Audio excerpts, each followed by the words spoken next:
Hello and welcome to Baseball Barbacast, the only baseball podcast in the world who genuinely appreciates Yankees fans saying please when they chant, please stay Soto. I'm Jake Mintz. That's Jordan Shusterman, and a little kindness goes a long way. Yankees fans famously known for their manners and etiquette, and I think that was on display during their ultra kind and pleading, but also respectful phrasing, asking Mr. Soto, hey, stick around. I don't remember. Did they do the exact same thing for Aaron Judge, or was it more? I didn't think they needed to because they were like, of course, Aaron Judge is staying. Yeah. You know, they didn't have to beg him. I like the idea of the Yankees fans saying, dearest Juan Soto, would you please consider staying here in the beautiful Big Apple? We are going to get to the please stay Soto chants. Aaron Judge cannot stop hitting home runs. And it's a Monday edition of Baseball Barbacast, so we have a lot to get to. But Jake, we have to talk about it because we were both watching it yesterday. Before we get to the Major League Baseball, let us tip our cap to the Lake Mary, Florida Little League, who yesterday won the first ever Little League World Series title in state history. Yes, the state of Florida. You would think those kids would have won one by now, but and it's not the same kids, obviously. So history like this is always a little bit goofy. However, the fact that Florida had a representative get to the championship game in Williamsport 8 times before this year without winning was a good kind of side note to what was a ridiculous championship game against Chinese Taipei. Well, it's because all those kids in Florida who are 12 have already been playing perfect game tournaments for 6 years by the time they're old enough, they're the right age to be in Little League World Series. That's a good point. That's maybe contributes more to the recent shortcomings of the states, right? Because I don't know if that certainly doesn't help explain them losing in the 40s, 50s, 60s, and 70s. But this was a ridiculous game. Obviously, we love Little League World Series, and ultimately, if you saw the ending, tough game. It was a tie game. It was we got the extra automatic runner in the 8th inning. And this Taiwan team that had essentially gotten to the championship game by not screwing up. We talk about this a lot in a Division III baseball context, how far you can get by not screwing up. They didn't walk anyone. They didn't make any defensive mistakes. They would take their walks. They would run the bases well, and they would just do just enough to beat every other team. They were undefeated going into this game. And ultimately, they lose on a failed bunt coverage. And it's so perfect and so brutal to watch at the same time. It's one of the most unique ways I've ever seen any baseball game end. I highly recommend going and watching the clip. Runner on second, 0 outs. Hitter bunts down the first baseline, first pitch. Pitcher picks up the ball and turns to throw it to first to get the out. And there's just nobody there. No one even close. No one even in the neighborhood. The second baseman was covering second. First baseman had charged, and he was expecting someone to be there. Just throws it down the right field line.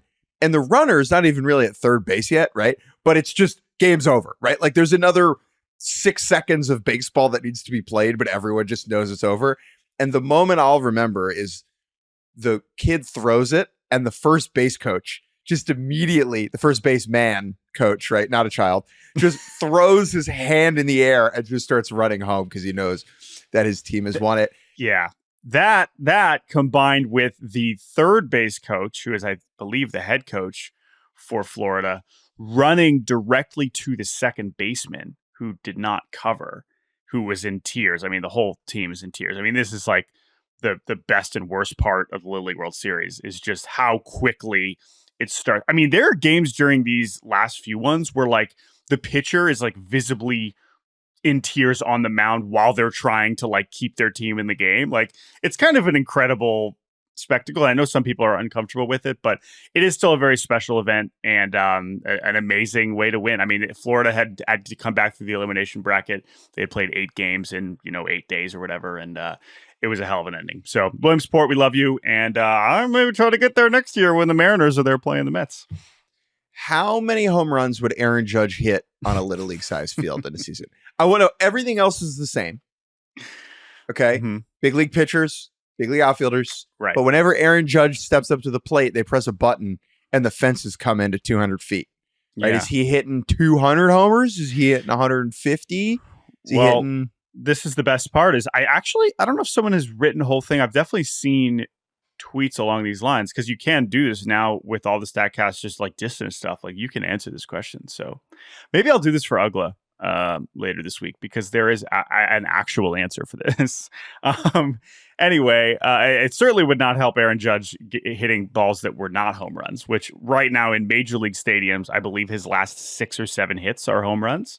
And that is a good place to start as we transition to our major league coverage on this Monday edition of Baseball Barbacast. Normally, we go in order of the sweeps and the mops. However, with respect to the Blue Jays, we will get to your mop of the Angels, but we are going to start in the Bronx because the Yankees, while they did not sweep the Rockies, and honestly, not sweeping the Rockies at this point in the season, especially at home, is somewhat unforgivable considering the stakes and the margin for error in these postseason races. But you know what?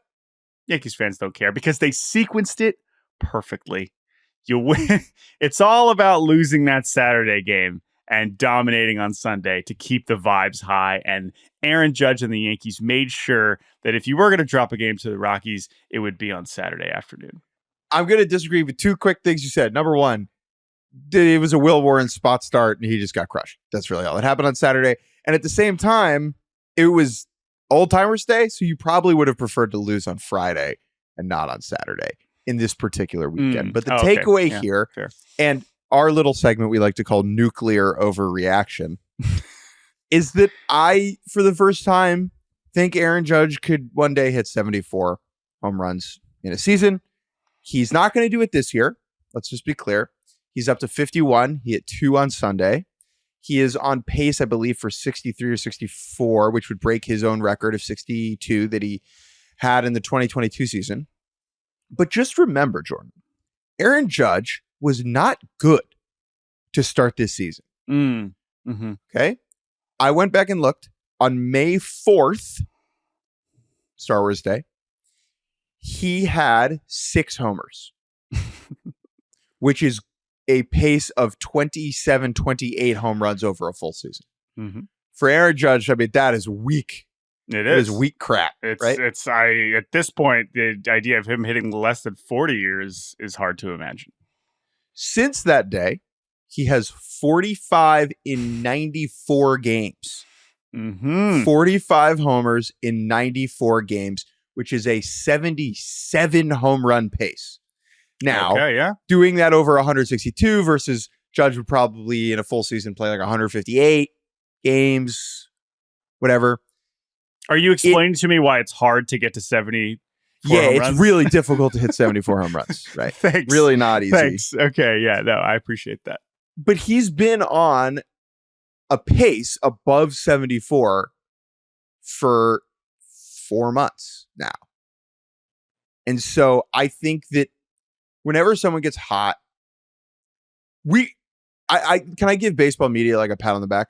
We so rarely bring up Bonds' record in a single season because it is an irresponsible thing to do, right? It's irresponsible. Right. And so if a guy gets really hot in April, no one really is ever like, could he catch Bonds? Because we all understand that's ludicrous. Yeah. But Judge is he's not making it a reality, but he's making it a possibility, an improbability. It is now an improbability instead of an impossibility. That is what I would say. So I will say that, I mean, this is a nuclear overreaction for a reason. We are at least stretching our optimism for such a feat mildly. But I understand what you're saying. This is a long time to be on a 77 home run pace. All that is fair. I think I'll start with the cold water. It's also hard to imagine him being much better. I know we said that 2 years ago, and he's leveled up this year, right? It's hard for him to be imagined getting more pitches than he is right now. He doesn't need to be any better. He doesn't need to be any better. He needs to be what he's been over 4 months. Do it over another 50 games. That's sure. Like, that's one way to put it, right? You could imagine a scenario where he hits 74 home runs over a 162 game span that wraps around into the beginning of next season. That's totally possible. That's true. Assuming he doesn't have another bad April, right? So that's fair. That's all fair. So again, I guess I don't really need to caveat why I don't think it's really ever going to get close. However, here are the reasons why. The one reason why I think it could happen again, and then another just bigger picture Aaron Judge thing. If they juice the balls again. So that is the other kind of wild card of just home run numbers. Not that he needs the help, but it is a thing that, as we know, when it happened in 17 and 19 and home runs went up an absurd degree across the league, we have not seen the ball travel like that since then. If for whatever reason it returned to those levels, now there are more, I'm not saying pop-ups, but there are more balls which Aaron Judge is regularly hitting in the air that are going over the fence.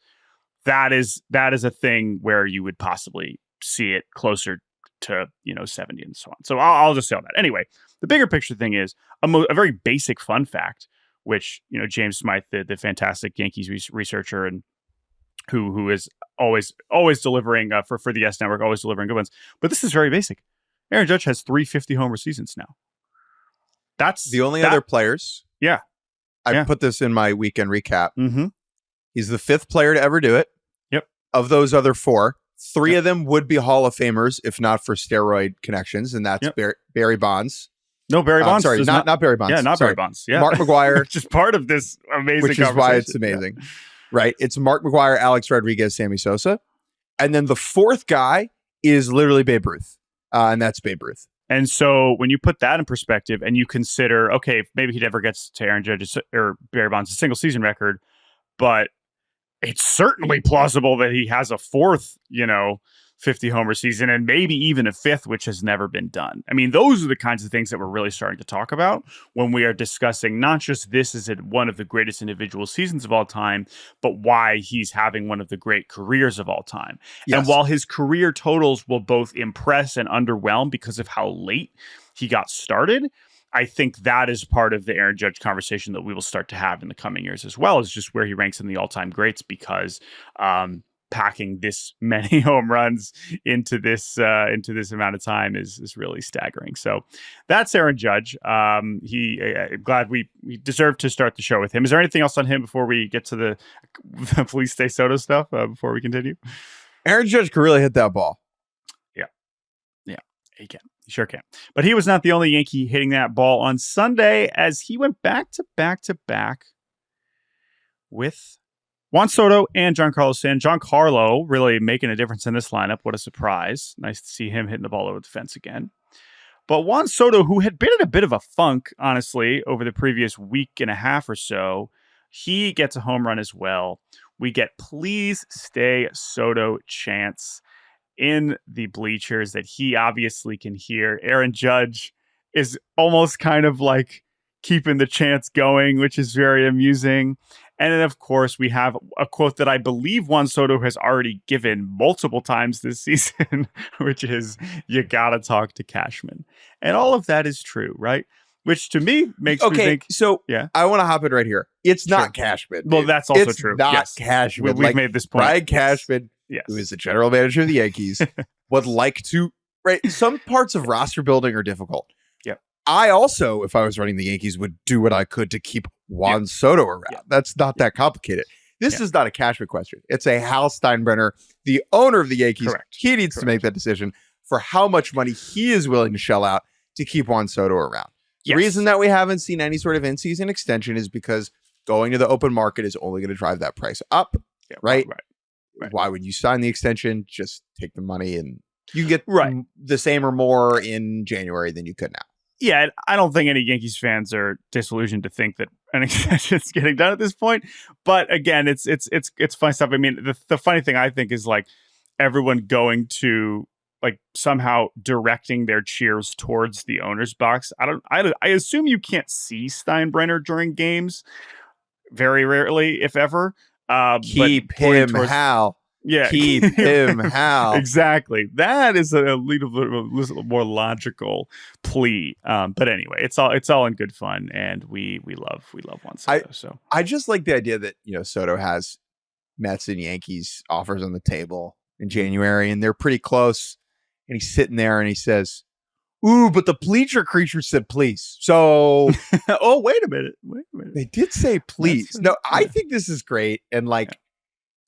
Part of it's going to be the money. It obviously, like, it's whoever offers him the most money is where he's going to go. Yeah. Duh, right? Yep. But if it all comes down to something, it's really close and the soft factors matter, making sure that Juan Soto is happy in the Bronx has a non-zero percentage of importance. And our producer, Yankees fan, Andrew Hartz, mentioned that what is really important in quotes, is that if Juan Soto goes like 0 for 10 in the ALDS or the wildcard round or whatever, don't boo him. Like that would be an easy way to undo the goodwill. Don't boo him. Yeah. Right? This is the one guy. Right. And if he doesn't go to the Yankees or the Mets, he'll probably sign with the Dodgers. Let's transition to the Dodgers, Jake. In our next segment, first time for everything, this Ohtani fella continues to make some history along this here season. And I will say this weekend was a good, grateful to be watching and working in baseball in 2024, right? Like, it's nice. Again, it's we're doing it every day and we're very lucky, but it's just I am in it with Shohei Ohtani and Aaron Judge doing this all the time. I am very, very lucky to be able to say that. And when Shohei Ohtani hits a walk-off grand slams and go 40-40, it's pretty cool. It's hard to really script it much better.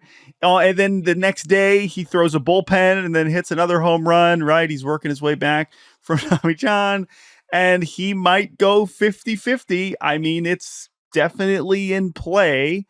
He's definitely going 45-45. Right. And obviously the list gets shorter and shorter of guys that have done that. So, I mean, yeah, man,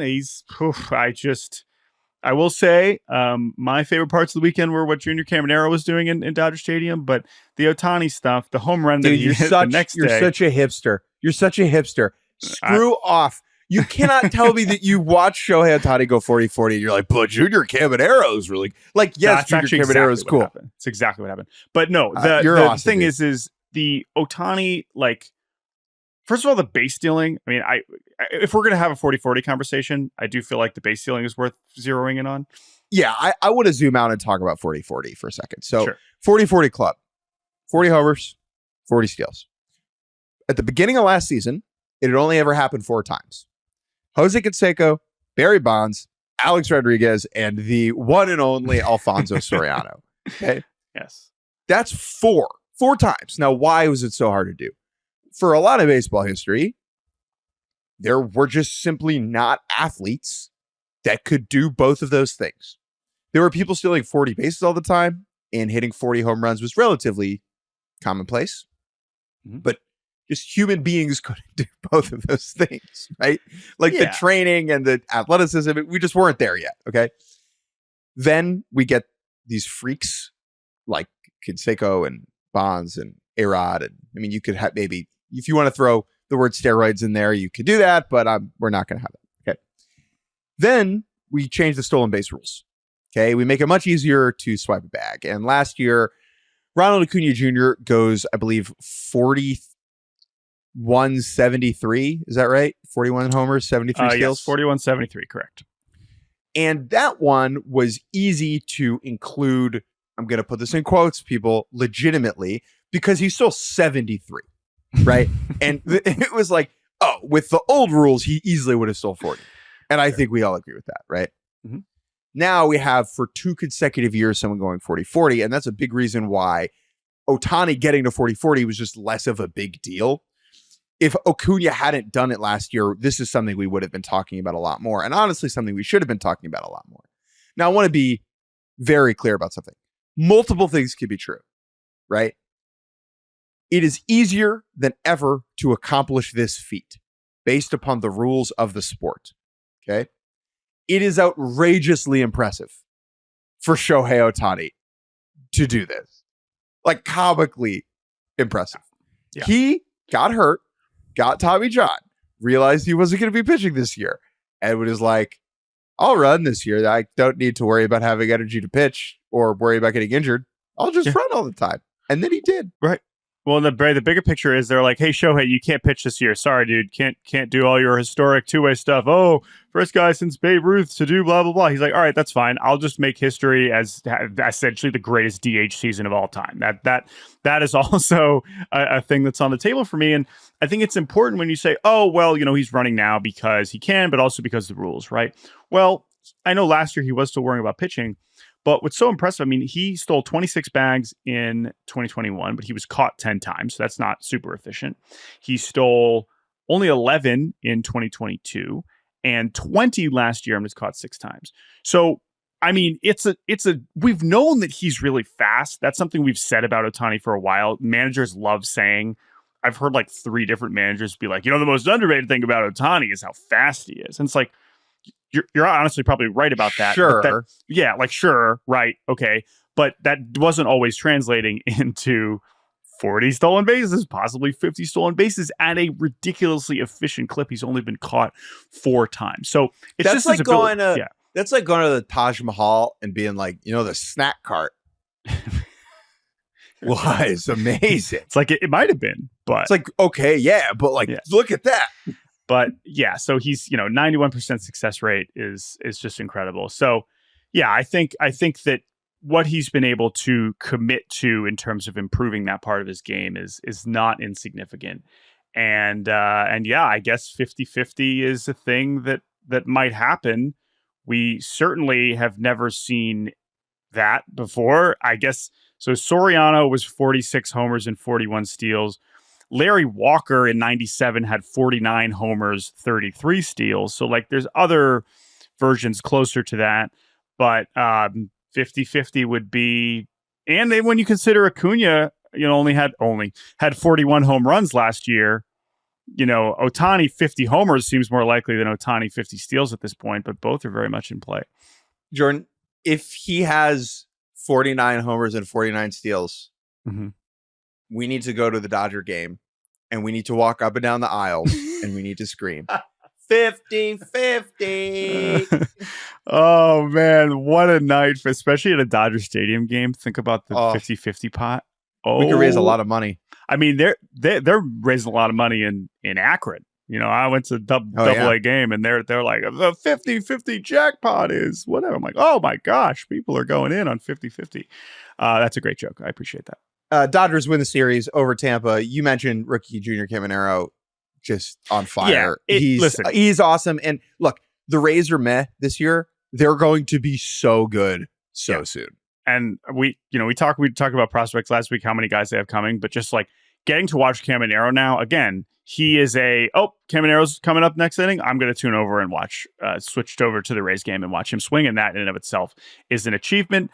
He will surely go into Seattle this week and hit a bunch of home runs in ways that you are not supposed to hit home runs in Seattle. Jake, let's take a break. And when we return, we will talk about the mop that happened north of the border, a sweep that happened at Fenway Park, and a whole bunch more baseball.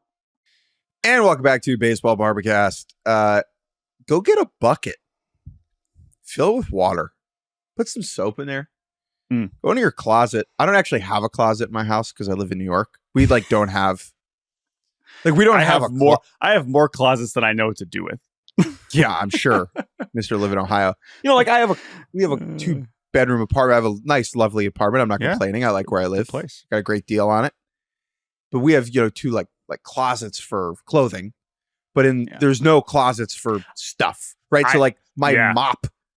No, my mop is not in a closet. No. Whereas here at my palatial estate in rural Ohio, we got just a cleaning closet. This is the cleaning supplies are in this closet. And the mop is one of those things. And the Toronto Blue Jays this weekend welcomed the Angels of Anaheim to Toronto, where they have not been giving their fans much to cheer about. However, after this 4-game whooping, this 4-game mopping of the Angels, the Blue Jays are now, I believe, 13-9 in August, their best record of any month this season, playing mostly rookies and a bunch of pitchers you've never heard of. Good for them. The highlight of this weekend was Bowden Francis nearly throwing a no-hitter on Saturday, pitching into the ninth inning before he allowed a home run to Taylor Ward. Taylor Ward afterwards giving some quotes saying, his stuff wasn't really that special. It was pretty hittable, even though it was objectively not very hittable for the rest of his teammates. I know this is Taylor Ward trying to sound like a hardo, but really he's just throwing his teammates under the bus by saying, how could you not hit this guy? So that was super hilarious. But then even more funny was the next day when Francis was on the broadcast. Chris Bassett stood behind him with a sign that said 15 innings, 2 hits, 20 strikeouts, hittable plus not special. So he's, of course, referring to Bowden Francis's last 2 starts. He has been very, very good recently. Kind of in fairness to Taylor Ward, it is a bit of a kitchen sink repertoire, but it's working. And for the Blue Jays, who had this expensive, fancy, famous rotation coming into the year, for Bowden Francis to be the guy dominating recently with Chris Bassett behind him, not doing that, is kind of a funny turn of events. One descriptor that I've picked up over the last couple of years by being around more experienced baseball reporters, shouts out to a friend of the show, Andy McCullough, is the phrase fresh act, right? Something used to describe a character in the game who we just haven't really seen before. Bowden Francis as a guy is a fresh freaking act. Okay. He just go look at what he's wearing into the stadium. He looks like he's about to go skateboard in Venice Beach. And that in and of itself is very different. I remember having a conversation with him about he was into grounding, right? Like just walking around barefoot. He's a unique cat. I don't really think I can dedicate any more seconds to Blue Jays Angels in late August. I'm sorry. I think extremely fair. That is totally fair. So let's move on to a much more consequential series result. And more impressive because, again, Angels not great. Blue Jays not great. That's just a weird series. The Arizona Diamondbacks, who last Monday we were like, oh God, they just got swept by the Rays. Like we thought you were one of the best teams in baseball right now. Like what's going on? They go into Boston and just dominate. This was so impressive from the Snakes. The Red Sox continue to stink at home. The only teams with worse home records this season are the White Sox, Marlins, and Angels. And the D-backs just keep on rolling. Eugenio Suarez, a massive weekend, 10 RBIs on the weekend.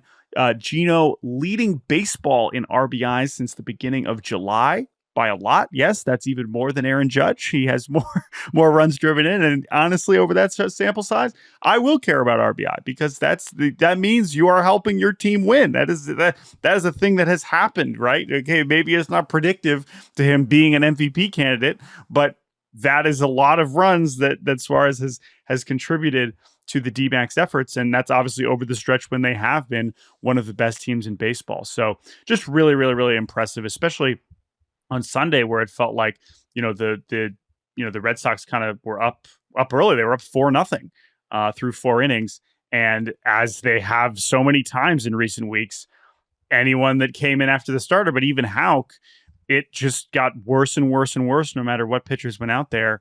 And I guess it was really, Houck was really most of the issues, I would say, on Sunday. They just kind of left him in there for a little bit too long. But man, I mean, it sucks that this Red Sox pitching staff might sink them because I really think that the lineup is legitimately awesome and really fun to watch. But that's kind of the way that it's trending. And as you look at the standings right now, they're slipping here. It's, I thought about them as really that obvious alternative, but they're moving. They're what now they are, I think 5, but 4.5 back of Minnesota. You know what Neil Diamond said, right? Cold, touching cold. Let's also boot up the sorry for your mentions machine. Yes. Red Sox get swept. Yeah. Final. Diamondbacks 7, Red Sox 5. Oh, people have something to say. That's crazy. I can't believe it. I can't believe Red Sox fans have feelings about getting swept at home at this point in the season. They didn't say please. No, I'm just kidding. Another sweep at home. But the Diamondbacks are 36-14 in their last 50. Still would have been nice if the Sox could have won at least one game. Reasonable. Very reasonable. Reasonable. Sim to the 2026 season, please. That's a little too defeatist. I don't know if they're far enough out now where I would press the sim button. They were entertaining enough this year that I think there will be legitimate optimism come spring training 2025. 2025. Oh, that's true. Oh, sorry. Yes, 2026. Oh, yeah. Well, we're skipping next season. Have you That's seen what I'm what's saying. going? Yeah. Have you seen what's going on in Worcester? I mean, this farm is They'll be up. cooking. I wish I talked about the more in the prospect conversation last week because Christian Campbell can't stop homering. I mean, there's some reasons for optimism here, but Justice for Chaim Bloom. Kyle says it's getting extremely difficult to watch you guys play on a consistent basis. Red Sox fans very literal in the mentions. Someone named Jordan says $120 on MLB TV. Well saved. Glad I didn't subject myself to another season of this. Wow. There's other teams to watch if you spend. You don't just have to watch. Clearly an out of market Red Sox fan. So good for him. Todd Gack says season's over. Rebuild slightly ahead of schedule. Some nice pieces in place and farm looks good. We obviously need pitching. Very reasonable. Yeah. Like really on point there. I think he really kind of nailed it. Willie says, was a fun season while it lasted. Not even upset like last year. Dude, Red Sox fans, these are not sorry for your mentions. These are thank you for the reasonable replies. Last one. Hey, yeah, we gotta bring the heat next time. Come on, guys. From Lencho. Lencho says, Jordan Montgomery should have been a Red Sox. Ooh, I don't know about that. So this was the one I wanted to kind of dig into a little bit more. Is this a reference to either this person is being like, Jordan Montgomery stinks now. He fits on this crappy pitching staff. That's one interpretation, right? The other is that this person remembers during the winter when the Red Sox pitching needed Jordan Montgomery and then they didn't sign him and doesn't know that Jordan Montgomery has been absolute buns. Right. Has moved to the bullpen, right? Like Jordan Montgomery lending credence to the concept that I brought up. I don't know if this was on the show or not when I was like, is Jordan Montgomery making the D-backs postseason roster? Which I think remains an open question, at least in a short series. Last thing on the D-backs before we move on, after the Padres, we're going to get to them in a second, split with the Mets. D-backs now a game and a half up on San Diego for that top wildcard spot. They've won 6 in a row, and they have 4.5 up on Atlanta. So D-backs in a good spot here. They are definitely rolling. They still have some questions on the mound as well, but they are in a very, very, very strong position. And they are playing this week the Mets. Oh, how about that? They're playing the Mets. They're welcoming the Mets to Arizona. So that'll be a fun series. Where do you want to go next? I want to do some opportunities. We had that one mop up north of the border and 4 other Mopportunities this weekend. One is still active, and I think let's actually start there. The Tigers, the Detroit Tigers, who are pretty good. We got an email last week that we were breezing over the Tigers, and I want to apologize to that listener. You're right. We have not given the Tigers respect. I believe the Tigers have a 500 record since the beginning of June, or they've been like they have the 5th best record since the beginning of July. They've been better. It's hard to spend time on the Tigers. Yes, true. That said, Chad, who emailed us, I am more compelled to watch them because they're calling up basically everybody that's in AAA. Ty Madden's making his major league debut tonight, and a lot of their hitters are just young. So, again, we'll have to see which of those guys are good, but they are definitely more watchable. And they took the first 3 games against the White Sox, and they will play a 4th today on Monday, bringing the White Sox to 100 losses before September. They did it, friends. They became the 4th team in Major League Baseball history to get to 100 losses before September, joining the 2003 Tigers, the 1962 Mets, and the 1899 Cleveland Spiders, a.k.a. the 3 worst teams in baseball history. So they are right on track. Obviously, the goal for Grady Sizemore and friends is to not be one of the worst teams of all time. In some ways, it's too late, but perhaps they have a big September in them, and they can avoid joining this holy trinity of suck top or at the bottom of the baseball record books. You know, they got a real nice piece of the schedule coming up here, Jordan. Yeah. If you zoom in. What's next for the White Sox? They have a relatively easy end to the year, I think. Okay. They got the Rangers, who are, there's a win in that. There's a win there. Probably. Okay, I guess. I mean, again, nothing's easy when you're the 2024 White Sox. 3 against the Mets. That could be that. 3 against the Mets, 3 against the O's, 3 against the Red Sox, who packed it in. 3 against Cleveland, who they're 5-5 against this year. Yeah, by the way, that's true. Yeah, no, I know. A's Angels, Padres, Angels, Tigers. Okay, that's definitely encouraging. However, I just want to, again, we are talking about what is already one of the worst teams of all time. A team that if they lose today, it will be the 5th time they've been mopped this year. And I believe there are only other 5 mops across the entire league, and they account for half of them. So that's who we're talking about. That's a lot of mopping. Floor's clean. You could just go rearrange your sock drawer. Other mop opportunity. Orioles, Astros. This was a phenomenal series, I have to say. The two teams split. Astros win Thursday and Sunday. O's take the middle 2 games. If you did not watch these games, I watched them.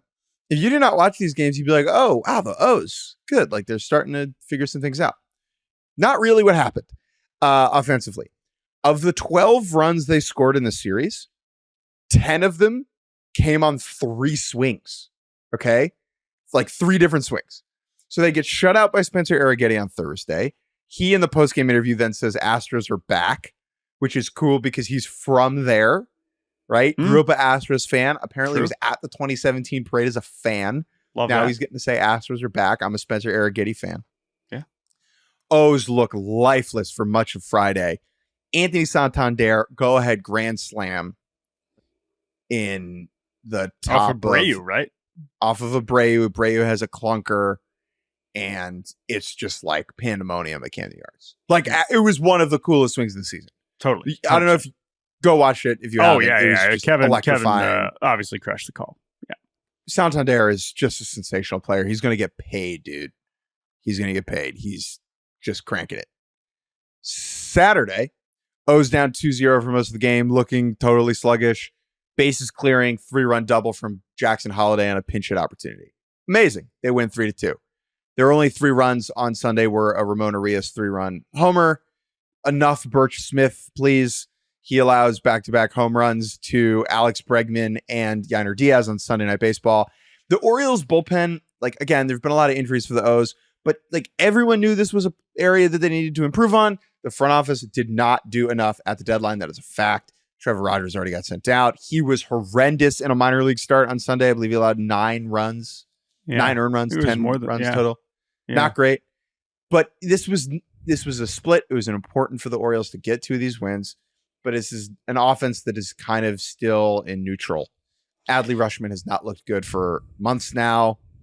And it's just not particularly encouraging. Yeah. I don't know. I don't know with these O's. It is amazing how many, and then we're playing Emmanuel Rivera, was claimed and was in the starting lineup.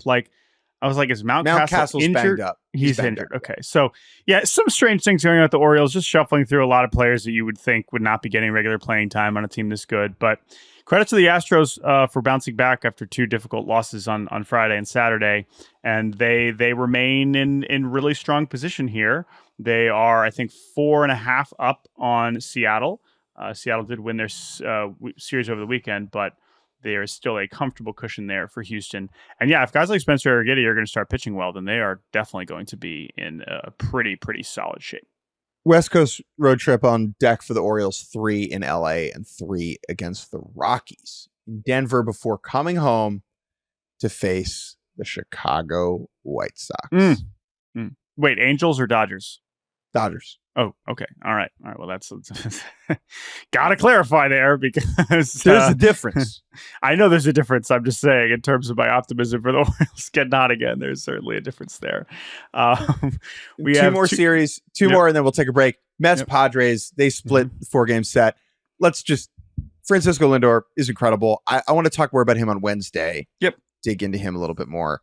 On Sunday, though, Merrill Madness, Jackson Merrill. I went on this podcast a couple weeks ago and said, why are we even talking about the Rookie of the Year conversation? It's Paul Skeens. Anything else is just stupid. Not only that, sorry to really... Yeah, I was wrong. Sorry but when you said it, you were like, oh, how big of a difference between him and Mason Wynn? And I looked at the numbers and I was like, honestly, you're kind of right. But since then, but since then, that obviously sounds bad. But also part of the reason why I was no, is because how many times Merrill has just done this. and maybe you shouldn't over reward like a 6 to 8 incredibly clutch hits. But when he's like doing things that we've never seen 21-year-olds do in terms of just clutch home runs, literally ever, right? I mean, he's up there with Mel Ott, right? Sarah Langs has all kinds of incredible fun facts about this.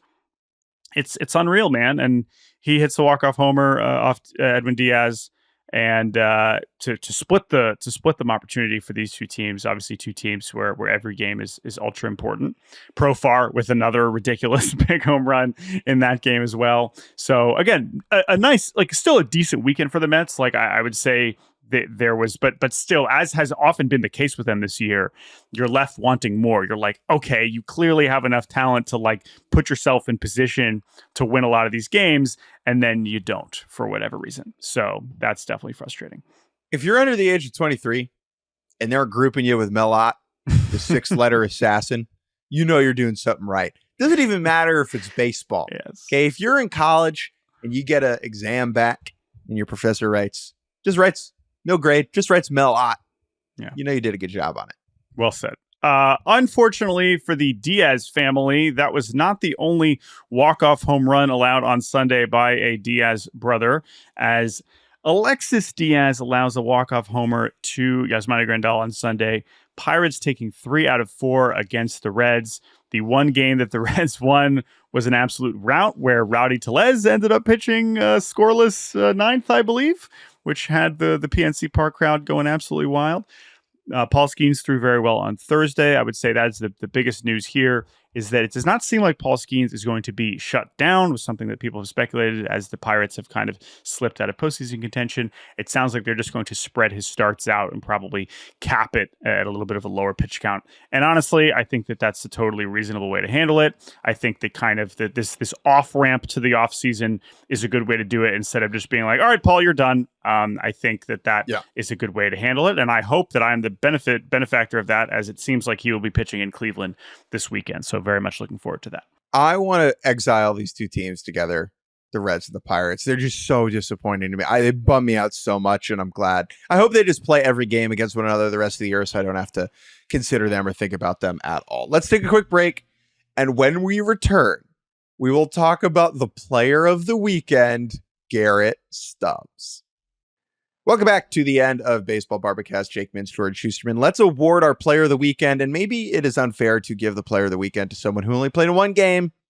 Friend of the program, Garrett Stubbs, had a day on Sunday. The Phillies' diminutive backup catcher, who has legitimate plus speed, by the way, had the day of his life.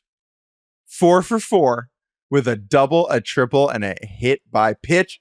His OPS climbed 70 points on Sunday. Yeah, I actually want to see 70 points. He had a 525 OPS when he woke up and a 591 when he went to bed. As the Phillies offense finally wakes up, we talk about the Orioles being a little bit sluggish recently as one of the best teams in baseball. Phillies offense has certainly been that. They put up a boatload of runs over the weekend in Kansas City. And while they are unable to sweep because the Royals are still pretty good, it was nice to see a lot of these guys get going here offensively with 11 runs on Saturday and Sunday. Yeah, Sunday was good because it was against Lugo. Yeah. And so it was that's a real boy, right? Yep. Real Muto is the one who looks better looked better over the weekend. Yep. Turner is still in Narnia. In a bad place. Now. Yep. Oh my God. He's swinging at first pitches that are not near the zone. He's not squaring up a ball. He's domed up. We can't.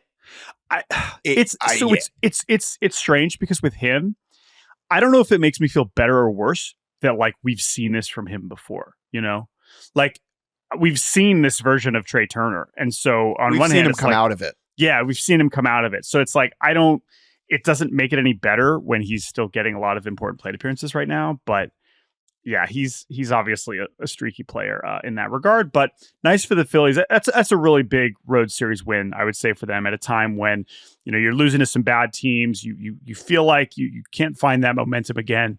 And Kansas City had been on fire, and they had some fight in there, but to just get rolled those last two games was kind of an interesting showing there. Big week for the Phillies. They head home. 3 games set against Houston, 4 games set against Atlanta. I think I'll be at the last game of the Houston series and the first game of the Atlanta series is my goal. So yeah, that's the Phillies, and I will be seeing Kansas City today, doubleheader against Cleveland. I'll be there for both of those games and maybe one of the other ones this week. So excited to see Cleveland versus Kansas City. The standings, I think they're 2.5 back. So it's not as close as we thought it maybe could have been, going into this weekend, but still some massive stakes. And now a opportunity, in fact, because it was a rain out earlier this season. So it'll be 4 games this week, including 2 today. Vinny Pasquantino went first to home on a double on Friday night. So if you see Vinny and he's breathing heavy, that's why. Still. All right, let's do one more segment before we throw it into turbo mode. Warm, fuzzy feeling. Mariners haven't been giving their fans a lot of warm, fuzzy feelings recently, but with a miraculous they've been giving them comeback. a warm, fuzzy feeling that is the inevitable encroaching of death. Oh, right? no. That I is thought, like the warm light. Say, like a warm, uncomfortable, just unpleasant like you sit down feeling. It's like you sit down on a chair, it's warm. That's a bad warm feeling, you know? Or like you get in your car that's been sitting in 110 degree heat and you like burn your finger on the seatbelt. You get on you're on a plane and the AC is not working. You're stuck taxiing. You're just sweating and the guy next to you just smells so bad. Yeah, and he's fuzzy. Those are the warm feelings the Mariners have been giving you. But no, on Friday, it seemed like we're tracking once again towards another just terrible, lifeless loss in Dan Wilson's first managerial game at the big league level. And instead, they string together 6 consecutive hits. The Mariners got 6 hits in a row at home. God is good. Truly God is great. an impossible. I never thought I'd see anything like that.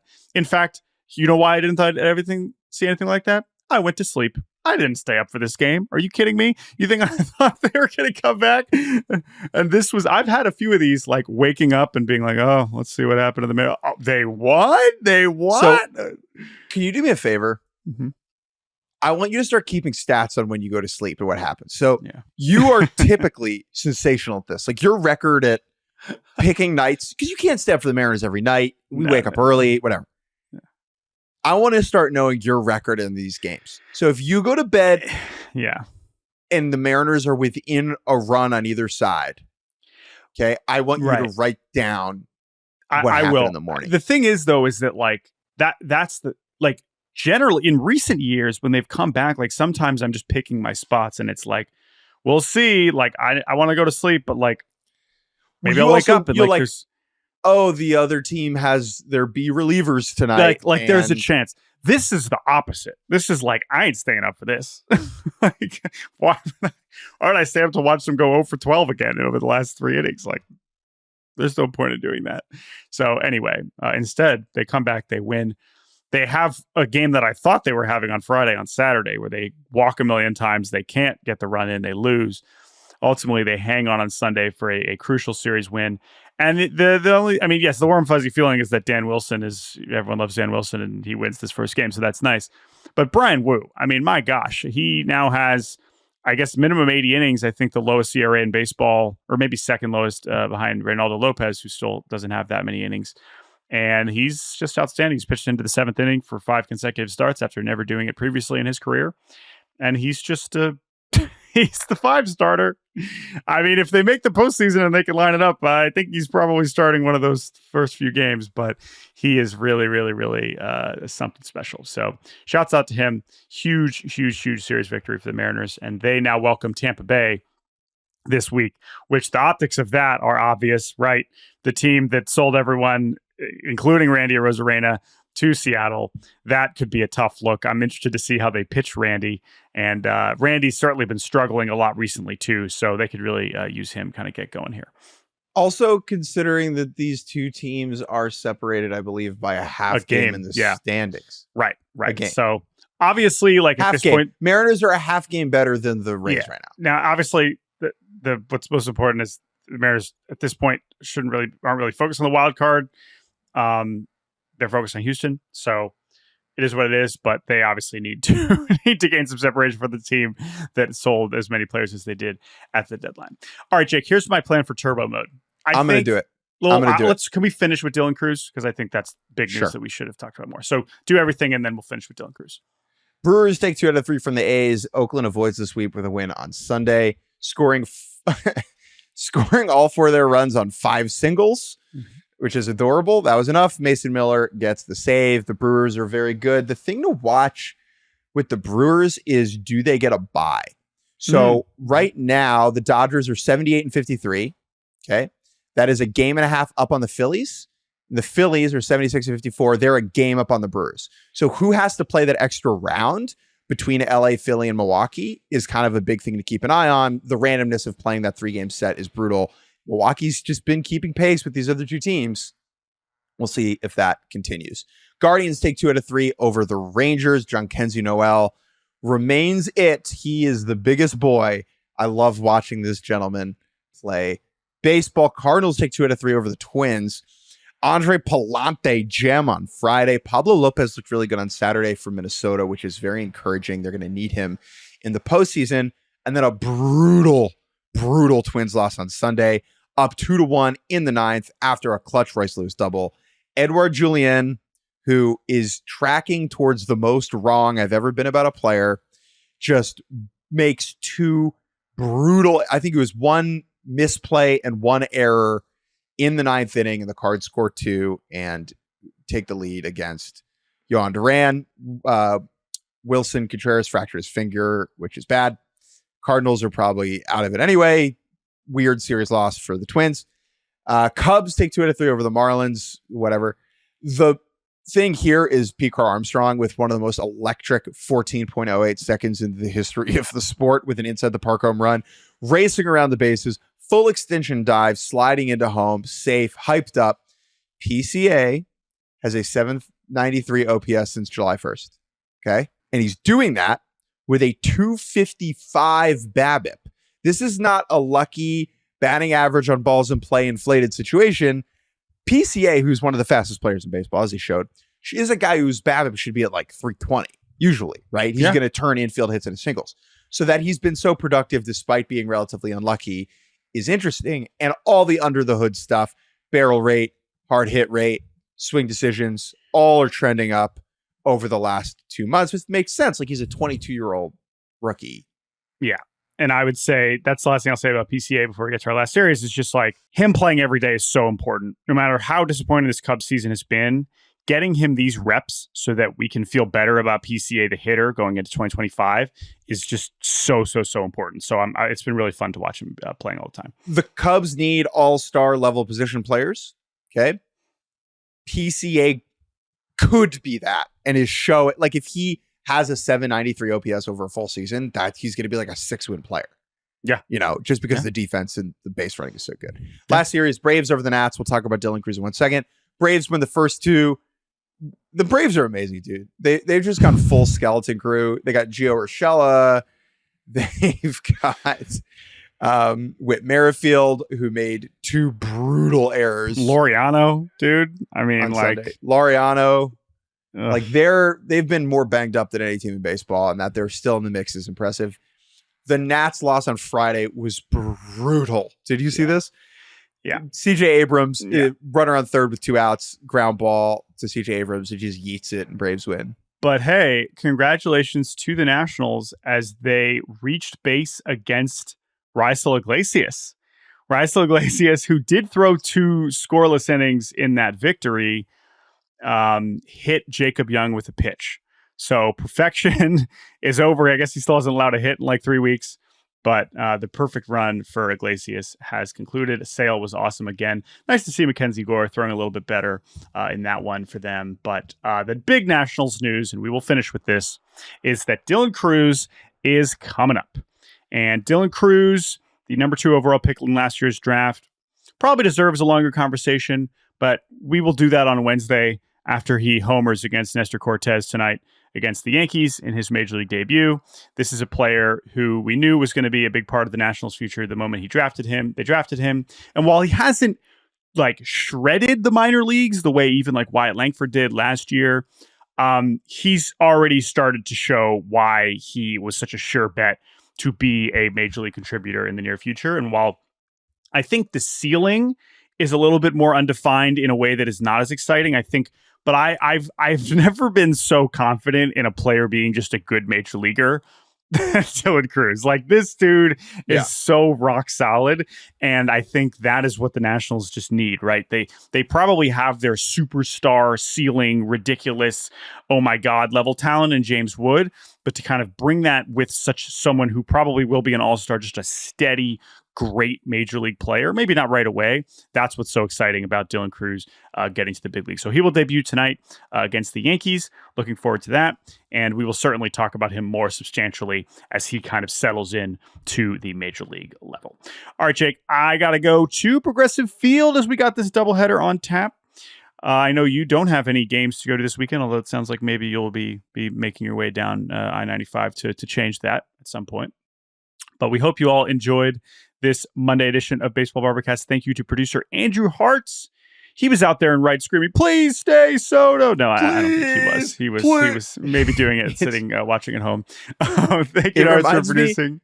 It's like a Tim Robinson sketch, dude. It's like, no, you can't sign with the Mets. I said, please.